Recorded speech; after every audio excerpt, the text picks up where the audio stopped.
이번에 강의하게 될 제44강에서는 진시황이 황제에 즉위하여 그 무엇을 하고 있는가, 다시 말하면 천자로서의 정치에 임하여 가장 먼저 무엇부터 하고 있는가를 우리는 살펴보게 될 것입니다. 바로 이처럼 정치의 시초에 있어서, 바꿔 말하면 천자로서의 정치를 시작함에 있어서 그가 하는 일이 어떠한 장점이 있고 어떠한 단점이 있는가를 우리는 이번 강의에서 살펴보지 않으면 안 될 것입니다. 진시황은 가장 먼저 자신의 왕호를 황제라는 이름을 붙이면서 그 명호부터 바로잡게 되는 것입니다. 그리고 소위 정삭, 오행에 의하여 정삭을 바로잡게 되고, 또한 천하의 모든 지방의 편제를 36군으로 정리하는 이러한 행정을 하게 되는 것입니다. 바로 이러한 진시황의 행정이 어떤 의의를 가지고 있는가를 살펴보게 될 부분이라 할 것입니다. 그러면 원문을 보시면서 바로 말씀드리기로 하겠습니다. 진시황은 천자에 즉위하여 절대왕권을 지향하게 되는 것입니다. 절대왕권이라 하는 것이 그 무엇인가를 우리는 하나하나 살펴보게 될 것입니다. 절대왕권의 그 하나가 황제라는 호칭을 가지게 되는 것입니다. 그래서 예전 역사에 없었던 최초로 황제라는 호칭을 가지게 되고, 두 번째는 시호법을 없애버리는 것입니다. 이러한 것들이 바로 절대적인 왕권을 상징하고 있는 부분이라 할 것입니다. 그러면 진시황이 바로 이렇게 황제에 즉위하여 대표적인 일을 살펴보고 어떻게 망했는가를 보면 우리는 이 세 가지로 집약할 수 있는 것입니다.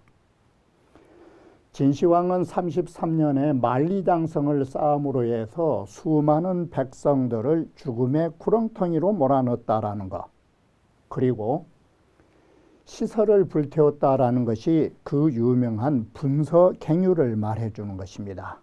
시설을 불태움으로 해서 모든 백성들의 우민정책, 백성들을 어리석게 만드는 정책을 펼쳤고, 또다시 그 이듬해에는 유생들을 묻어버린다라는 것은 여기에 무슨 의의가 있느냐. 더 이상 정치에 대하여 입을 벌리지 못하도록 만든 것입니다. 시설을 배우지 않은 어리석은 사람을 만들어내고, 두 번째는 마치 벙어리 염소처럼 입을 벌리지 못하는, 입을 벌리면 처벌받는 이러한 입에 자물쇠를 채워버리는 그 정책의 효시가 선비들, 말 많은 선비들을 묻어버리는 것입니다. 그리고 37년이 되던 해에 호해가 천자자리에 서게 되고, 호해가 선 지 3년 만에 환 고조에 의하여 진시황은 멸망하게 되는 것입니다. 정확하게 말하면 진시황은 바로 15년 동안 천자로서의 황제의 정치를 하게 되는 것입니다. 바로 이것이 잠시 평화시킨 것입니다. 바로 육국의 제후를 멸망시킨 전쟁의 25년간과 그 전쟁을 종식하고 천자로서 15년간이 잠시 평화로워진 것입니다. 그리고 진시황이 죽게 되면 또다시 전쟁이 일어나는 것입니다. 이것이 진시황과 환나라로 넘어사는 관계라고 말할 수 있는 것입니다. 자, 이렇게 해서 진시황은 절대왕권이라고 하는 것을 올려 세웠지만 그 절대왕권은 오래가지 못했다라는 사실을 우리는 알 수 있는 것입니다.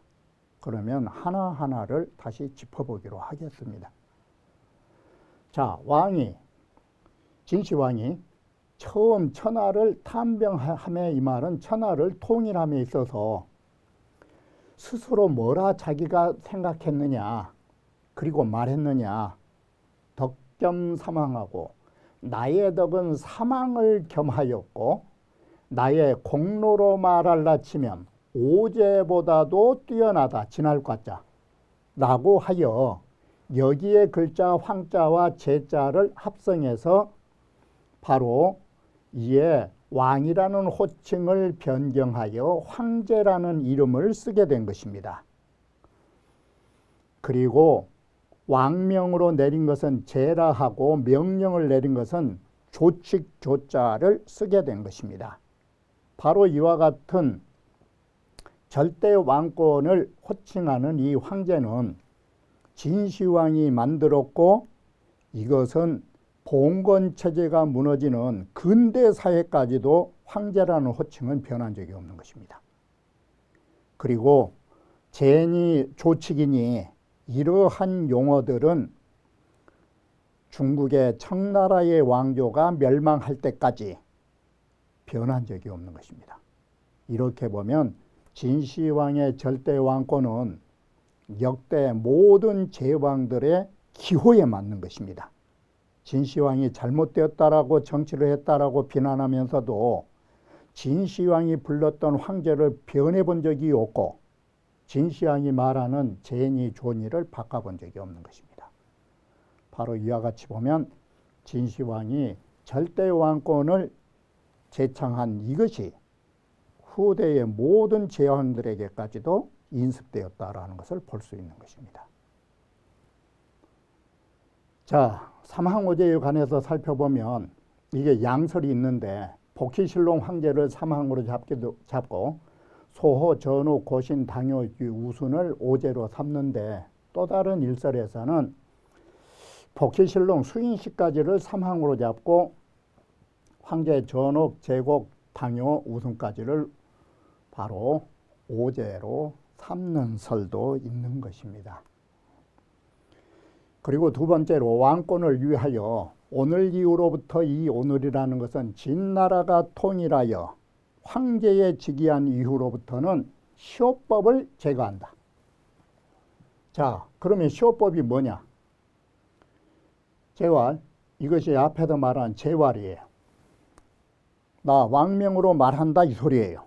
진시황 왕명으로 나는 제를 한다, 말한다.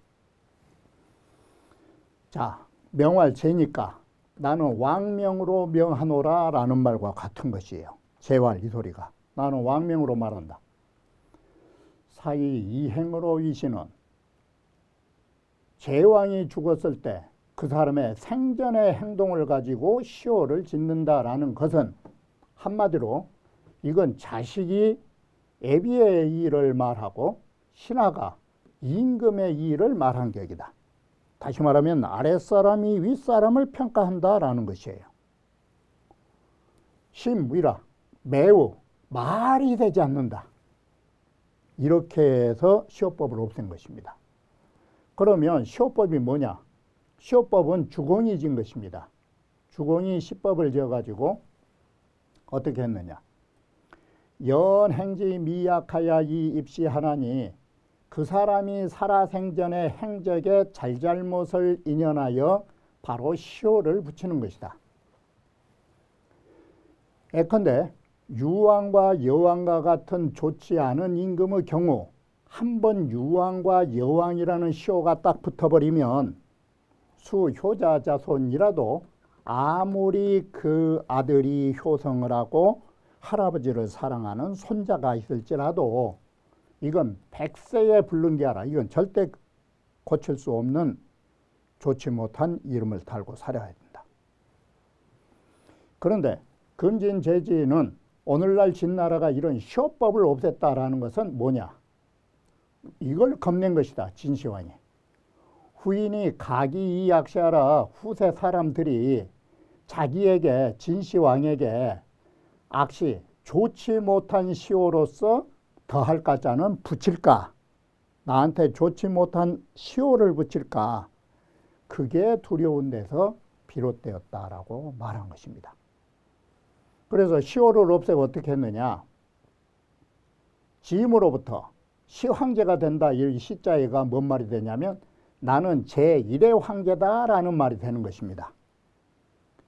일이란 글자를 쓰기가 그래서 여기에 2세 하면 1부터 써야 되는데 일자 쓰기가 그래서 시자를 쓴 것입니다. 지임은 시황제가 되노니 자, 예적에는 군신지간의 통칭할 짐이라 했던 것은 서경을 보면 신하 역시도 나라고 말할 때 짐이라고 말한 것이에요. 그런데 진나라가 이 제도를 정한 그 시점으로부터 오직 천자만이 짐이란 소리는 혼자만 있을 수밖에 없는 것이에요. 진나라 이후로는 쓸 수가 없는 것이에요. 자, 내가 시황제가 될 것이니 후세는 바로 이 계수하야 수로서 다 계산해가지고 수로 계산한 것이 뭐냐면 내가 제1이니까 2세, 3세로 이렇게 해서 만세에 이르기까지 전지무궁이라 하다. 바로 이런 왕위를 전하여 무궁토록 가고자 한다라고 그야말로 시황제라 한 데는 진나라를 만세무궁하게 왕위를 전하겠다라는 의미를 담았던 것입니다. 그러나 이것은 2세에 망하게 된다라는 사실을 눈여겨봐야 하는 것입니다. 자, 진시황은 세 번째 뭘 했느냐? 소위 정삭을 한 것입니다. 정월달을 제정한 것입니다. 자, 그런데 바로 진나라는 수덕을 높이는 방법을 쓰게 되는 것입니다. 자, 연에 정삭을 바꾸고 조해받고 할애받는 것을 진나라는 수덕을 숭상하게 되는데 여기에 바로 제나라 추연이란 사람의 오행설이 여기에 대비되게 되는 것입니다.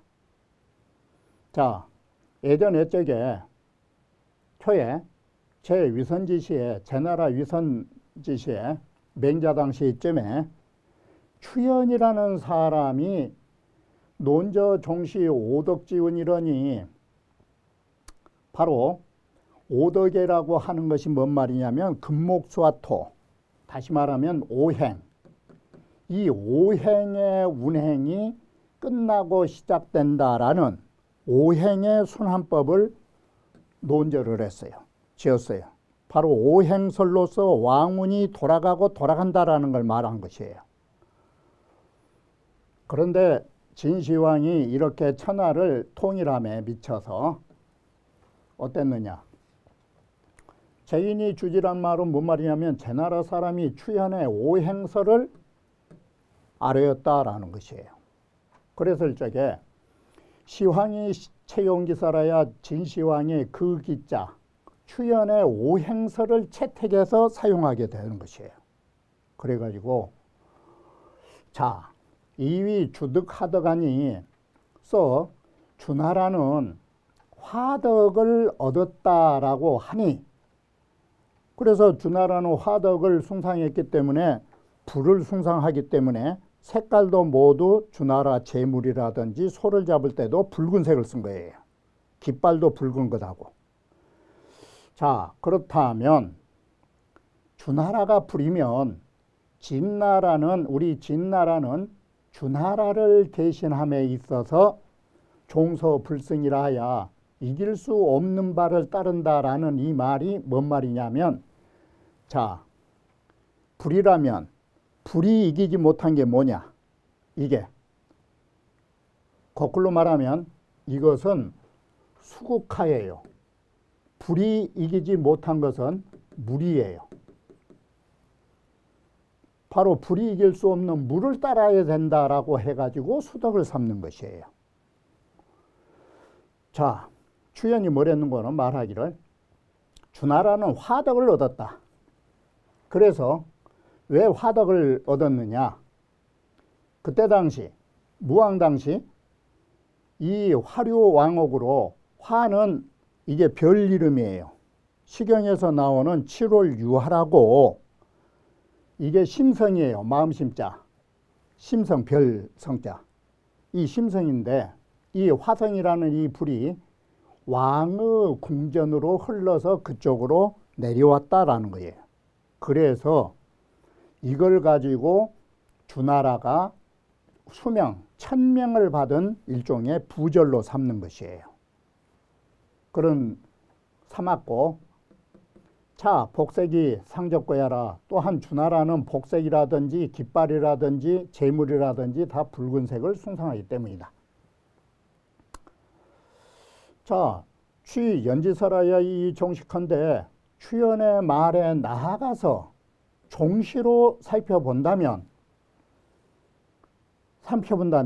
진나라는 당연히 토로서 행을 삼아야 되는데 이 말은 뭔 말이냐면 화생토 하니까 상생으로 보면 진나라는 토가 돼야 돼요. 상생법으로 따르면. 이건 상생운으로 말하는 것이고, 그런데 오늘날 진시황이 이수 승화라야 물이어야만이 불을 잡을 수 있다라고 해서, 자, 이수로 위행은 스스로 물로서 이 오행을 삼는 것은 소위 추 오궁야라, 오승야라. 이 승자가 뭔 뜻이냐면 극자 뜻이에요. 오행의 상극을 따른 것이다, 이 소리예요. 그래서 상생운으로 돌아간 게 아니라 상극운으로 바로 수덕을 삼은 것이다. 그런데 이것이 진시황만 그런 게 아니라 나중에 황꼬조도 자, 물이 되니까 물을 이길 수 있는 것은 뭐냐? 토국수. 토만이 물을 이긴다. 그래서 이 진나라를 이기기 위해서 황꼬조는 토로서 행을 삼았다. 그러면 이것도 또한 역시나 바로 상극의 행을 종조로 삼은 설이에요. 이렇게 해서 진시황과 황꼬조는 상생의 운으로 돌린 게 아니고 오행 상극법으로 돌려서 정통을 삼은 거예요. 자, 그래서 처음으로 그 해 정월달 이런 걸 바꿔서 조화를 10월 사구로 했다 이 말이 바로 수에 따라서 물에 따라서 하는 것이고, 의복이나 깃발이나 모든 부절이나 이런 것들을 모두 다 흑색을 숭상하게 돼요. 바로 물이라는 것은 북방이기 때문에 색깔로 하면 흑색이에요. 그리고 물은 일육수이기 때문에 1과 6이 수가 되기 때문에 모두 일육으로서 바로 별이를 삼았더라. 수는 성수가 6이고 그래서 육촌으로서 부조를 삼고 육척으로 일보를 삼았다. 사통 상법에 이 책에 신찬이 말하기를 수는 음이기 때문에 음은 형사를 주로 하기 때문에 진나라에서는 법령을 숭상했다라는 말을 하게 되는 것입니다. 자, 그리고 진시황이 또 했던 일이 뭐냐? 바로 중앙집권체제를, 다시 말하면 진나라 이전까지는 지방 분권 시대예요. 제후들에게 권력을 분산해 주는 방법을 쓴 것이에요. 그런데 이 군현제를 이제는 만들게 되는 것은 뭐냐? 군현제를 만드는 것은 이것은 왕권을, 중앙 집권을 주장하려는 데 목적이 있는 것이에요. 바로 이렇게 36군을 만들었고 무쇠 사람 12를 만들었다라는 것은 모든 무기를 녹여가지고 전쟁을 종식시켰다라는 말을 하고 있는 것이에요. 자, 먼저 36군에 대해서 말하면 승상관 등이 아래기를 연제형은 지원하여 연나라 제나라 형나라 땅은 땅이 멀다 이 말은 중국 수도와 너무 멀리 있기 때문에 불이치앙이면 왕을 두지 않으면이라는 왕자애가 지방을 분권해서 두지 않으면 이 말이 되는 것이에요. 그러지 않으면 무의진진이 진압할 수 없으니 청립 제자하소서. 진시황의 모든 아들을 세워가지고 연나라, 제나라, 초나라의 제후로 삼으십시오. 시황이 하기 위한데 시황이 거기에 대한 의논을 여러 조정 대신에게 내려서 토론토록 했더니 여기에 정의벼슬로 있던 이사가 군현제를 주장한 것이에요. 봉건제를 반대하고. 주문무 소봉 자제동성이 심중이나 주나라의 문왕무왕이 그 봉하여 준 자제의 동성이 매우 많았다. 다시 말하면 제후들에게 이 희시성을 가진 사람이 매우 많았으나 연이나 후속이 소나야 그러나 뒤에 그런 일족들이 다시 말하면 촌수가 이제 멀어지면서 상항 공격을 여 구소되 서로 공격하기를 왼수처럼 했다. 이 말은 형제간들이 멀어지고 보니까 왼수되더라 이 소리예요. 그래서 주천자 불능금전을 주나라 천자가 바로 같은 후손끼리 싸운 것을 금지를 못했다. 이게. 자, 이것이 바로 지방 분권을 해가지고 제후를 봉건하면 이 폐단이 나온다. 그러므로 자손들을 제후로 봉해서는 안 된다. 봉건제도를 반대한 거예요. 금해내뢰 천하 신령하야 오늘날 천하 사해는 폐하에 신령한 덕을 힘입어서 일통이란 말이 거꾸로 하면 통일이 되어서 모두 구년으로 만들어 놓았으니 제자와 공신들을 이 공부세로 공적인 부세로서 중상사지면 중이 상을 내려서 하사할라 치면 심족이제요. 매우 좋게 쉽게 모든 자제나 공신들을 제재할 수가 있고 천하가 다른 뜻이 없단 말은 역적하려는 뜻이 없을 것이리니 바로 이 군현제가 알령지술자니 천하를 편안하게 할 수 있는 법이니 치 제후 불편이다. 제후를 설치해서 다시 봉건시대 제후를 둔다는 것은 지방분권이라는 것을 아셔야 돼요. 지방으로 분권을 해서 권력을 천자의 권력을 지방에 나누어서 분산한다. 이건 안 되는 것입니다. 이렇게 해서 이사는 절대 왕권을 주장하게 되는 것입니다. 자, 그러자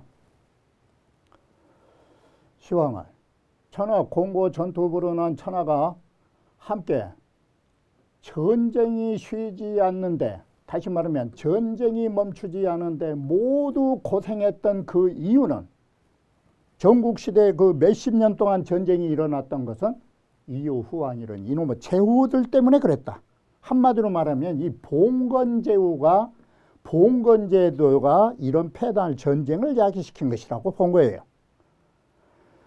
자, 래 조정하야 우리의 선조들의 힘을 입어서가 종묘를 힘입어서가 이 소리예요. 진시황이 우리 선조의 음덕을 힘입어서 천하가 처음 평정되었는데 또다시 이 나라를 세운다면 이것은 전쟁을 또다시 세운 일이 된다.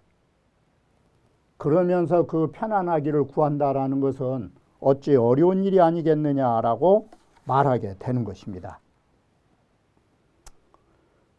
그리고서 정의의시라. 이사의 말이 옳다. 군현제도 하겠다. 그렇게 해서 이에 천하를 36군으로 만든 것입니다.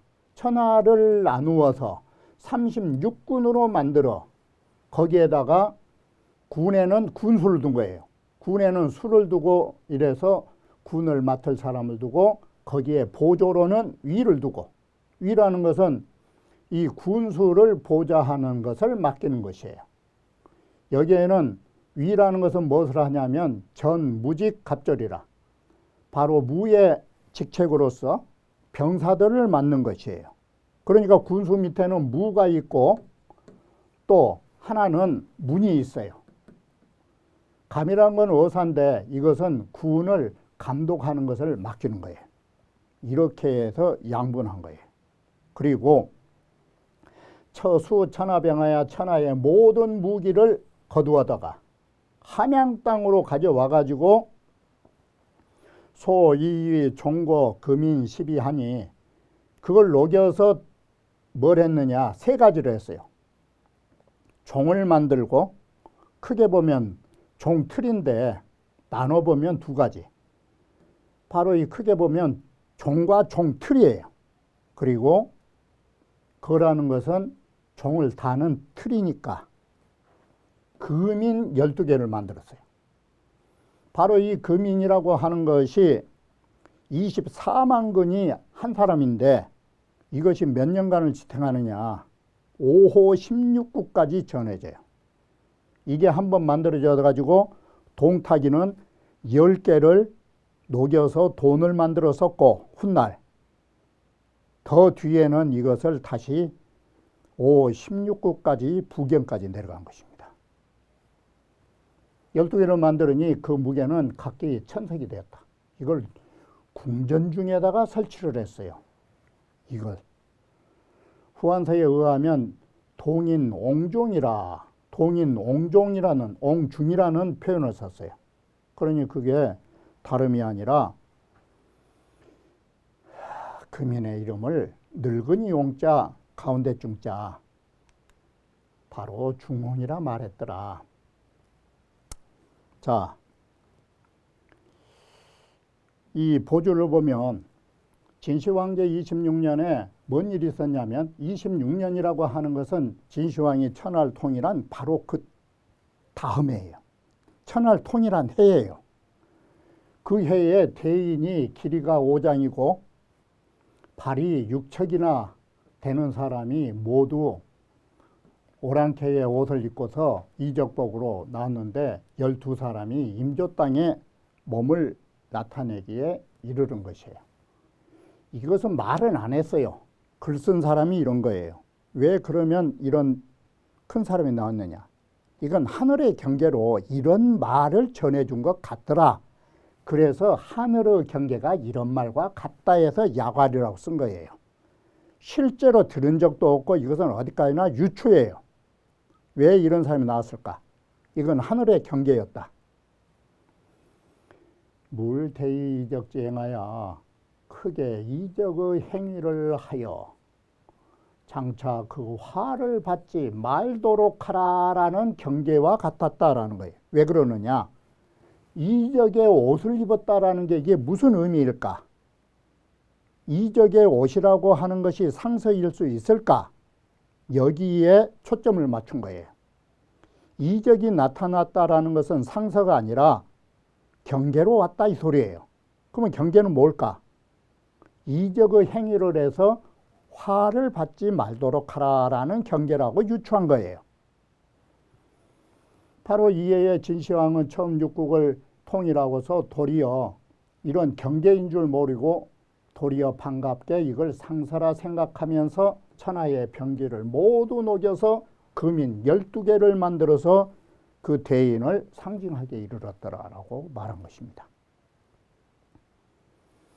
삼보구사에는 이렇게 글이 쓰여 있는 것입니다.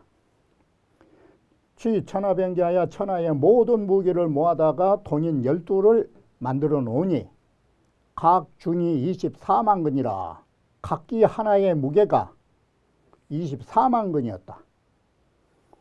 자, 이것이 진시황 때 일이고 환나라 때는 어디가 있었느냐? 그게 장락군 문 앞에가 세워져 있었어요. 금인이. 위기 동탁전을 보면 동탁이가 퇴파 동인 10급 종과야 동인 12개 중에 10개와 종과 종투를 몽둥이로 깨가지고 이주소전이라 하고 작은 동전을 만들었다라고 하는 거예요. 다시 말하면 돈을 만들어 쓴 거예요. 또 관중기에 보면 동탁이 이 동인을 파괴하였고 나머지 2개는 청문이라는 그 속으로 옮겨놨다라고 하더라. 그러다가 또 세월이 흘러서 위명제는 욕장애락 이러니 이걸 장차 낙양으로 옮기려고 했었는데 낙양으로 옮기고자 하여 제도 폐성에 그걸 그 무거운 걸 싣고 패성까지 도착했는데 너무 무거워서 더 이상 도저히 가져올 수가 없었다. 낙양까지. 그게 그래서 거기다가 패성에다 놔둬 버렸는데 그 뒤에 석계룡이가 이걸 옮겨서 업당으로까지 갖다 놨고 5호 16국이었던 부견이는 또한 이것을 장안으로 옮겨서 마지막으로 녹여서 없앴다고 하더라. 자, 여기에서 보는 바와 같이 금인이라고 하는 것은 진시황은 무슨 의미를 갖느냐. 좋은 의미에서 보면 마치 무기를 녹여서 호미를 만드는 것처럼 다시는 전쟁을 할 수 있는 무기를 없애버려야 되겠다라고 생각한 것입니다.